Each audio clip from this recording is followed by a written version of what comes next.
اچھا سر، سورہ جمعہ سے جو میری تھوڑی انڈرسٹینڈنگ ڈیولپ ہوئی تھی کہ رسول صلی اللہ علیہ وسلم جب قرآن سنانے کے لیے کھڑے ہوتے تھے اور اس وقت کے لوگوں کو یہ تنبیہ بھی کی گئی کہ تم لوگ کھیل اور تماشے کی طرف دوڑ جاتے ہو، تو اس سے کچھ انڈرسٹینڈنگ یہ ہوتی ہے کہ جس طرح قرآن جو ہے وہ پبلک کو سنانے کی ایک چیز ہے، اور مساجد کا شاید رول بھی یہی ہونا چاہیے کہ وہاں پہ قرآن سنایا جائے. جس طرح آپ نے بھی کہا کہ ایک جمعے کی مثال دے رہے تھے کہ جہاں پہ مولانا صاحب نے کافی کچھ بولا جو کہ وازنٹ میکنگ اینی سینس. تو قرآن کے اچھے عالموں کا مسجد میں ہونا اور پھر مسجدوں کو صرف قرآن کی حد تک محدود کرنا، کیا اس سے مسلمانوں میں بہتری نہیں آ سکتی اور ایسے ہی ہونا چاہیے؟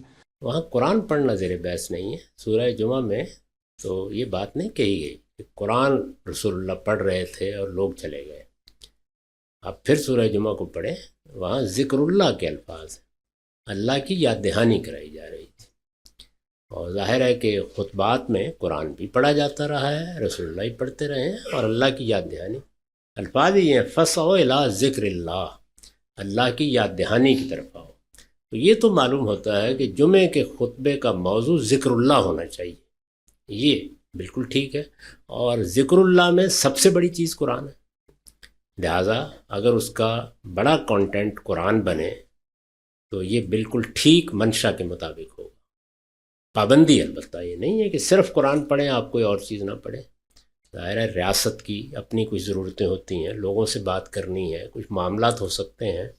چنانچہ رسول اللہ کے زمانے میں بھی اور خلفائے راشدین کے زمانے میں بھی ہر طرح کے موضوعات رہے ہیں، بہت مختصر 5-10 منٹ سے زیادہ نہیں، لیکن قرآن بھی سنایا جاتا تھا. اور اس کے علاوہ رہ گئی یہ بات کہ مسجدوں کے بارے میں لوگوں کو پابند کس چیز کا کرنا ہے، تو اس کی 3 سطحیں ہیں. وہ مسجد جو آپ محلے میں بنا لیتے ہیں اور اس میں آپ کو نماز پڑھنی ہے 5 وقت، یعنی ایک اللہ کی عبادت کی جگہ بن گئی، آپ جائیں گے نماز پڑھیں گے. اس میں آپ نے کسی شخص کو مقرر کر دیا نماز پڑھانے کے لیے، یا یہی طے کر دیا، جیسے میں نے ملیشیا میں دیکھا کہ نماز پڑھنے کی جو مسجد ہے اس میں کسی امام کا تقرر وہ نہیں کرتے، بلکہ آپ گئے، آپ نے جماعت کرا لی، کچھ دوسرے لوگ گئے انہوں نے جماعت کرا لی، یہی سلسلہ جاری رہتا ہے. تو یہ ایک سطح ہے، اس میں تو کوئی پابندی لگانے کی ضرورت ہی نہیں ہے، جائیے نماز پڑھ لیجئے. میں نے کہا زیادہ سے زیادہ یہ ہو سکتا ہے کہ آپ کسی کو امام مقرر کر لیں، وہ کوئی ممنوع چیز نہیں ہے، حالات پر ہے، آپ چاہیں کر لیں چاہیں نہ کریں. دوسری سطح وہ ہے جس میں جمعے کی نماز مقرر کی گئی ہے، اس کی نہ مسجد آپ بنا سکتے ہیں، نہ علماء کا اس سے کوئی تعلق ہے، اس کا تعلق ریاست سے.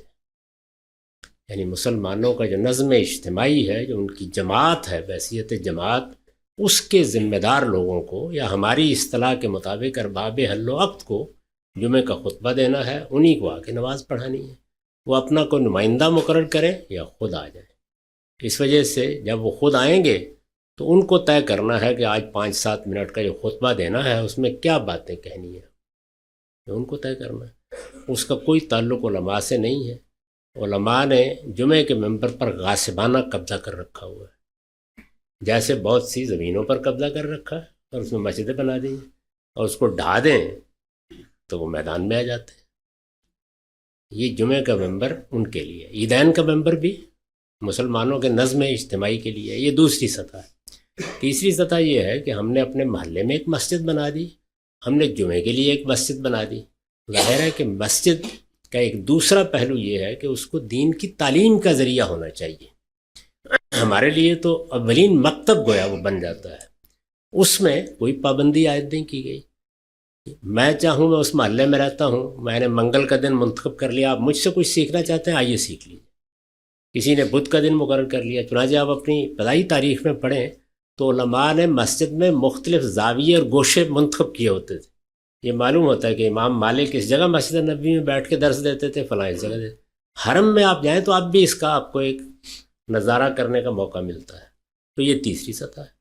تو ہمارے معاشرے کی جو تنظیم عبادات کے پہلو سے اللہ کے پیغمبر نے کیا، وہ حقیقی صورت میں یہ ہے.